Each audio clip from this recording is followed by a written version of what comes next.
शिवानी और आप देख रहे हैं बीजापुर एक्सप्रेस। चलते हैं खबरों की ओर। ವಿಜಯಪುರ ನಗರದಲ್ಲಿ ಕೆಲವೊಂದು ಮಾಜಿ ಕಾರ್ಪೊರೇಟರ್ಗಳು ಕೆಲವೊಂದು ಸಮಾಜಘಾತಕ ಶಕ್ತಿಗಳ ಜೊತೆಗೂಡಿ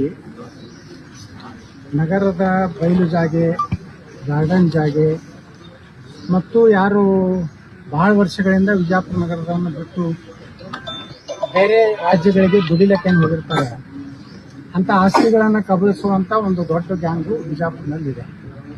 ಅವರಿಗೆ ಯಾವುದೋ ಬಿಜೆಪಿ, ಕಾಂಗ್ರೆಸ್, ಜೆಡಿಎಸ್ ಏನೂ ಸಂಬಂಧ ಇಲ್ಲ.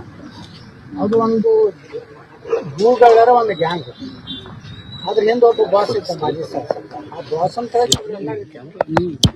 ಕಳೆದ ಮಹಾನಗರ ಪಾಲಿಕೆ ಸದಸ್ಯ ಚುನಾವಣೆಯಲ್ಲಿ ಅವರಿಗೆಲ್ಲ ನಿರ್ಮೂಲನೆ ಮಾಡಿ ಹೊಸ ಯುವಕರು ಇವತ್ತು ಮಹಾನಗರ ಪಾಲಿಕೆ ಸದಸ್ಯರಾಗ್ಯಾರ. ಒಳ್ಳೆಯವ್ರು ಯಾರಾದಾರ ಅವರೆಲ್ಲ ಆಗ್ಯಾರ.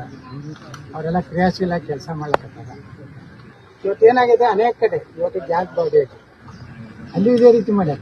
ಪಾಪ ಸಾರ್ವಜನಿಕ ಉದ್ದೇಶಕ್ಕೆ ಗಾರ್ಡನ್ ಆಗಬೇಕು, ಅಲ್ಲಿ ಒಂದು ಸಾಂಸ್ಕೃತಿಕ ಭವನ ಆಗಬೇಕು. ಸಂಜೆ ಮುಂದೆ ಹೆಣ್ಮಕ್ಳು ಏನು ವಯಸ್ಸಾದವರು, ರಿಟೈರ್ ಆದವರು ಸಾಯಂಕಾಲ ಅಲ್ಲಿ ಬಂದು ಕೂತು ಅವರ ಒಂದು ಟೈಮ್ ಪಾಸ್ ಆಗಲಿ ಅಥವಾ ಮಾತುಕತೆ ಆಗಲಿ, ಒಂದು ಚರ್ಚೆ ಆಗಲಿ ಆಗಲಿಕ್ಕೆ ಇಂಥ ಸಾರ್ವಜನಿಕ ಉಪಯೋಗಿಸಿರುವಂಥ ಜಾಗಗಳು. ಆದರೆ ಭಾಳ ದಿವಸಗಳಿಂದ ಅದನ್ನು ಅವರು ಕಣ್ಣಿಟ್ಟಿರ್ತಾರೆ, ಎಲ್ಲೆಲ್ಲಿ ಎಂಥ ಜಮೀನುಗಳು ಅದಾವ, ಯಾವ ರೀತಿ ಈ ಭೂಮಿಯನ್ನು ಲಪಟಾಯಿಸ್ಬೇಕು. ಇದು ಮೊದಲಿಡಿದು ಒಂದು ವಿಜಯಪುರ ನಗರದಲ್ಲಿ ಶಾಸಕರ ಒಂದು ಸಪೋರ್ಟ್ನಿಂದ ಆಪತ್ತು ಬಂದಿದೆ. ಈಗ ಆ ಪರಿಸ್ಥಿತಿ ಇಲ್ಲ ವಿಜಯಪುರ ನಗರದಲ್ಲಿ. ಎಲ್ಲ ಕಡೆ ಸಾರ್ವಜನಿಕ ಏನು ನಮ್ಮ ಉದ್ಯಾನಗಳದಾವು ಅಂಥವನ್ನೆಲ್ಲ ಅಭಿವೃದ್ಧಿ ಮಾಡ್ಲಕತ್ತೀವಿ. ಸ್ವಲ್ಪ ಇದು ಏನಿದೆ, 4 ವಾರ್ಡು 4 ಕ್ಷೇತ್ರದಲ್ಲಿ ಇರೋದ್ರಿಂದ ಇಲ್ಲಿ ಸ್ವಲ್ಪ ಅಭಿವೃದ್ಧಿ ಕಡಿಮೆ ಆಗಿದೆ. ಈಗ ನಮ್ಮ ಹೊಸ ಶಾಸಕರೇನು ಕಟ್ಟಗೊಂಡವ್ರು ಬಂದಲ್ಲ, ಅವ್ರನ್ನೂ ಸಹ ಈಗ ಮೊನ್ನೆ 150 ಕೋಟಿ ರೂಪಾಯಿ ಮಹಾತ್ಮ ಗಾಂಧಿ ನಗರ ವಿಕಾಸ ಯೋಜನೆ ಬಂದಿದೆ.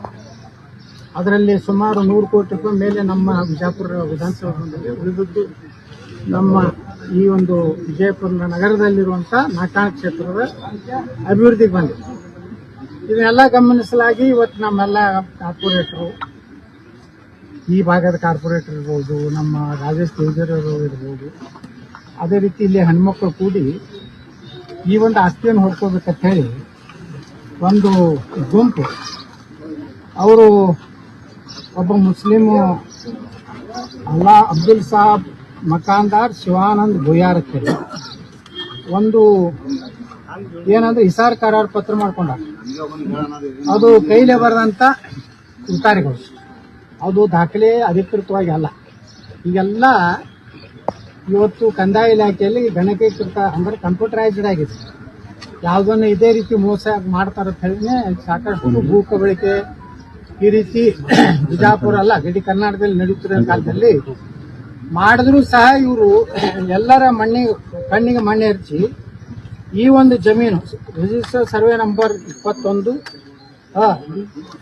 ಹಿಸ್ಸಾ 6 ಹಳೆ ಕೈ ಬರೆಯ ಉದ್ದಾರ ಮಾಡ್ಕೊಂಡಿರುವ ಇಸಾರು ಮುಂದೆ ಬೋಗಸ್ ಒಂದು ಕರಾರ್ ಪತ್ರ ಮಾಡ್ಕೊಂಡು ಇಲ್ಲೊಂದೇನೋ ಸಣ್ಣ ಜಾಗ ತಗೊಂಡು ಇದೆಲ್ಲ ನಮ್ಮದೇ ಜಾಗ ತೋರಿಸ್ತಾ ಇದ್ದಾರೆ.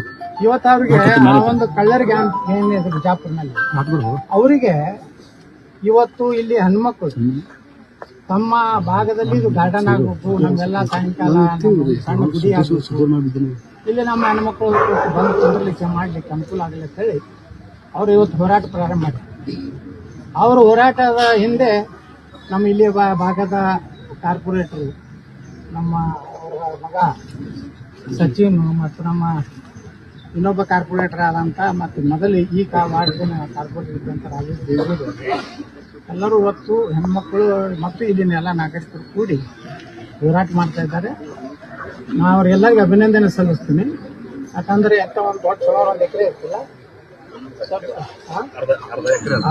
ಅರ್ಧ ಎಕರೆಯಷ್ಟು ಜಮೀನಿದೆ.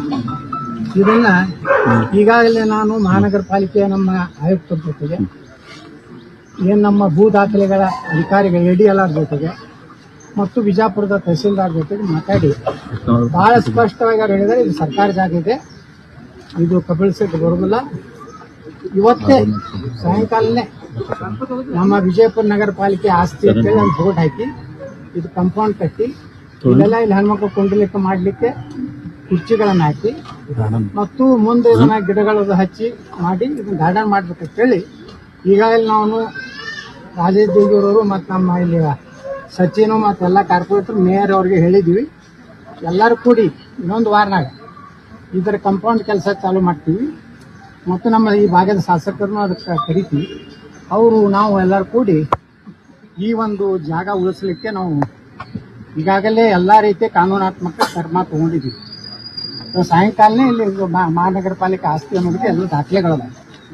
ಸುಮ್ಮನೆ ಏನೋ ನಾಟಕ ಮಾಡಿ ಯಾವುದೋ ಫೇಕ್ ಹೇಳಿ ಯಾವುದಾದ್ರೂ ಕೆಲಸಕ್ಕೆ ಬರಲಾರದ ಚಾನೆಲ್ಗಳ ಮುಂದೆ ಮಾತಾಡಿದ್ರೆ ಏನೋ ಅರ್ತಿಲ್ಲ.